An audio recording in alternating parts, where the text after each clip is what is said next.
Tonight here on The Right Stand, ladies and gentlemen, the focus is straightforward and around a development that shocked many, not just across the film world, but across the fraternity, across the country, across people, across sections of life, various walks of life, because they were fans of his work. They also admired the rise of a young outsider from Patna who came in and with the sheer dint of his hard work and talent, rose to the upper echelons of stardom. Starting from a television career, he spent and wrote a career like many would want to write. And if you go back many decades ago, someone like a Shah Rukh Khan did. But Sushant Singh Rajput ended his life prematurely. And he took his own life. What drove him to that point? That's a question many would want to ask. Why is it that all those who celebrated him, mourned him, and wrote paeans for him right through the day on social media yesterday and today were absent at his funeral, did not even make a courtesy visit, weren't even there as a token gesture, but they did turn up at some of the other funerals. Why was Sushant Singh left nobody, alone, in a fraternity which he thought was his own? We will talk about that at great length. Is this Bollywood Darbari culture? Is that what is pushing people over? Is that what is tipping people over the edge? That's the question that we are asking. I'm just saying that sometimes, AKashdeep, Sameer says that, that's the nature of the beast. But it's the nature of the beast that if you're part of a particular group, if you're part of a particular camp, if you're part of a particular, I will not, if that word feels offensive that you're not as a Darbari, but if you're aligned to a particular hook, then you're allowed 5, 6, 7, 10 flops, failures, because there's somebody who'll prop you back somehow or the other. But if you're on your own, if you're somebody who's an outsider who's just come here, you're as good as your last hit. That's all. So one failure and you're knocked out.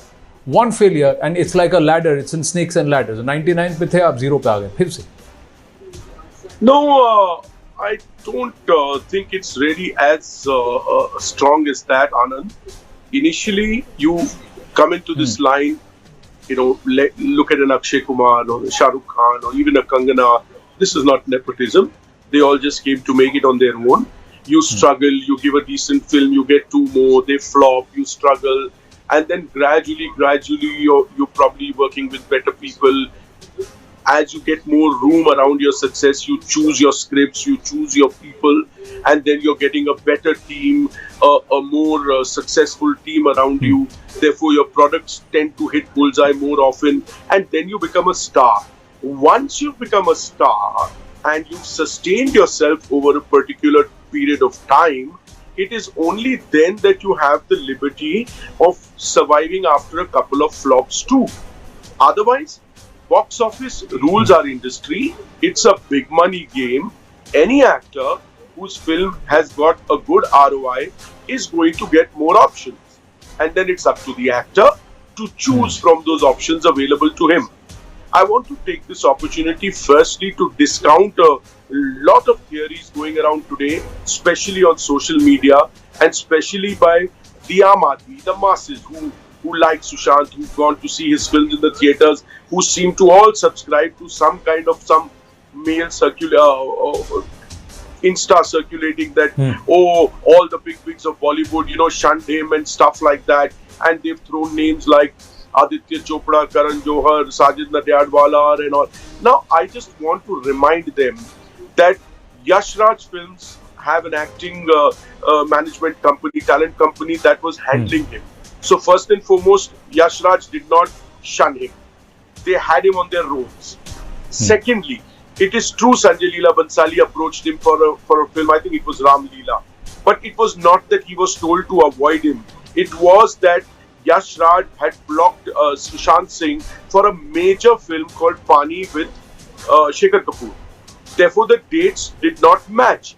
Sanjay Bhansali takes a lot of time to make his own films. He does prepping, pre-work, and you know the kind of director he is. So that kind of time probably was not available because at that stage, Pani was very much on schedule. Now what happened is, so Sanjay could not get Sushant Singh Rajput. So saying that Sanjay, Karan and Karan then signed him for a film called Drive with Jacqueline. The film eventually probably did not shape up to their liking, which happens to so many films. You see, we're all filmmakers. Nobody plans a flop, right? Yeah, but Drive was there on the make. OTT platform. It's there on Netflix. It released Yes, so on eventually during they the put it lockdown. on the yes. So eventually they put it on the OTT platform. Now I can't understand people on social media saying Karan detested him, Sushant, Aditya Chopra ruined him, Sanjay Leela Bansali ruined him. They are even mentioning Sajid Nadiadwala. Whereas Chichore was a film where I stood up and I gave it a standing. I clapped at the end of the film. That film touched me. It is one of his recent films. It's a mega successful film. So there's got to be much more than just this successful brigade in Bollywood ka cabal that shuns you. Nobody shuns you, yeah. I mean, they are big filmmakers. The minute you become big and successful, they want to use you. And that's the way it goes. That's the way it goes. I mean, depending on the level that you are in, you will play with those people. Nobody has given a diktat to anybody not to take Sushant Singh Rajput. Sushant, in his early age, he's just 34, God bless him. At 34, he had already delivered Kai Poche, MS Dhoni, Chichore. Which of these three films were by Karan or Aditya or anybody? He did not need that cabal to prove himself. So I don't want to just subscribe to what people are saying. Oh, he was pleading with people, come watch my film, as Kangana said. No, I'm not asking you to subscribe to anything. This question has been put out because there is a sentiment and somehow there seems to be a trend that the people who end up succumbing to this pressure, especially in the film industry. See, Kangana has a point of view, you have a point of view, just like Sameer has a point of view, Claudia has a point of view, Anand has a point of view. I don't mean that. All of us have borne the brunt of struggles of all of us have borne the brunt in our respective careers of having to prove our mettle and prove ourselves. And for every opportunity, there will be 10 claimants. There will be one opportunity. You've got to be good enough and you've got to continue to strive and continue to do your work. But at sometimes it just happens that there is a group that comes out and says, I will pick this person over that person because this person is part of my group and that person isn't. That person is an outsider. So that person will have to try a little harder. That person will have to prove a little harder. That person will have to give me more hits for me to think about working with him. That person will always be worried that I've got a project on hand, but what happens after that? But the other person perhaps a little more cocoon. This is a perception and I'm asking this question on those grounds. Here, Akash, this is the part, Akash, which I wanted to speak to, draw the line. It's not about failures. Everybody is ready to fail. It's about deliberately stopping you from succeeding beyond a certain level. It is about deliberately trying to close your doors because they believe that you are not part of this entire clique. So a certain level of success is okay, but if you do not toe the line, if you do not fall in line, if you do not become part of the particular clique, then the doors will slowly start converging on you. The walls will start closing in on you. And you'll be left alone. You have to fend for yourself.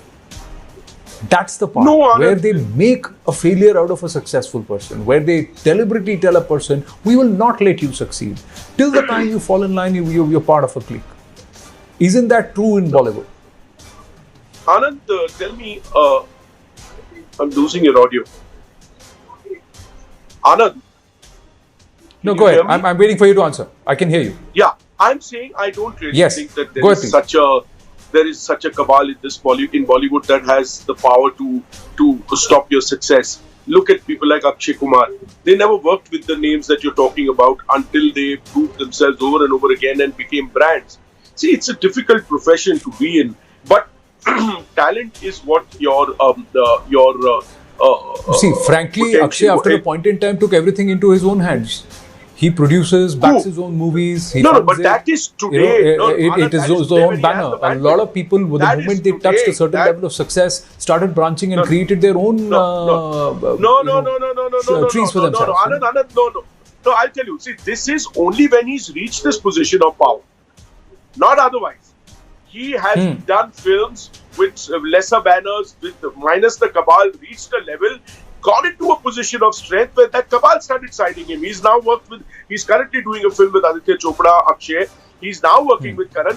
See, what happens to Manoj Bajpayee's story? What happens to Irfan Khan's story? Nawazuddin's story? Rajkumar Rao's story? Ayushmann Khurrana's story? Where did these guys have the cabal backing them? But today they are people who can piggyback a film on their own. And they have a loyal audience. So ultimately, it's just that A star son probably So has how a many car years to of reach struggle his- did it a take for star them to son has get to where they are without this clique, without being part of this clique is a question, people are asking, Akash. That's what I'm Anand, saying. Anand, Irfan so Khan became big Anand, because the he star became a son has sensation a abroad. car. He became a sensation in an industry out beyond this place. Earlier, he was dismissed as somebody who cannot do the normal. He changed the dynamics of acting itself. He did, No, and no, he but became a bigger name because of what he achieved abroad. But It's they a are reality. cutthroat. For Akshay, some of his profession biggest is successes and cutthroat. his biggest chartbusters have come when he started doing things on his own. He started doing projects on his own. I'm just making an argument here. I'm not saying, I'm just asking you this because you're part of the I industry. don't want to give I'm talking the power. about it from what I know as an I outsider. don't want to believe that there is a cabal in Bollywood which has the power to kill somebody's career. Right. No way. No way. That's not possible. The journey may take longer, like you mentioned, that they for work Irfan and Manoj, those who but talent some triumphs, survive it, and some once survive there is it, and then talent they become, proven, and then they get these very accepted. people will Others sign you. succumb. That's an individual, how an individual takes But that's it. There is exactly too what I'm much of trying to say. competition and stress. How often, why do you have to prove yourself to somebody who decides that I will now sign you because you've proven yourself to me? Who's this group that but a decides big- that this a big person film has to producer. prove a little more and this person will get a little bit of an extra privilege or a VIP pass Who? and an entry? For No, that cite one an shot at example. fame. And Cite then an thereafter, example. constantly, this one person has to continue to fail. I know everybody has their own challenges. I'm running out of time, so I've got to wind up on that note. But the larger issue, and I think one is, do you have to be part of this clique, and is this now exposing a certain level of lobbying which happens? And is this now, let's say, real life or the film industry or Maya Regri reflection of what happens elsewhere in real life? Be it politics, be it everybody talks about the Latins lobby in Delhi or the Delhi Darbar, and there are other groups and lobbies and other things which happen in other industries. Let's look at it and say how much of it is somebody pushing you over that edge, pushing you to that level of temporary insanity where you decide that your life is worth taking off your own hands. That's an act where you've got to be pushed to a certain level, to that level of weakness where you lose all faith in yourself. Sushant Singh Rajput was pushed at a time when everybody thought he's successful and he's got a bright future, and we were expecting so much more. We cannot lose such bright prospects, intelligent prospects, educated prospects to weakness where they believe that there is nobody, they're all alone and they're not worth it. Every one of us is worth it. We're going to wind up, and as we go into a break, I want to play out what Deepika Padukone had to say about mental health, where she talked about sensitivity. She was one of the first people within the film industry who openly came about and talked about her issues and her fight with depression.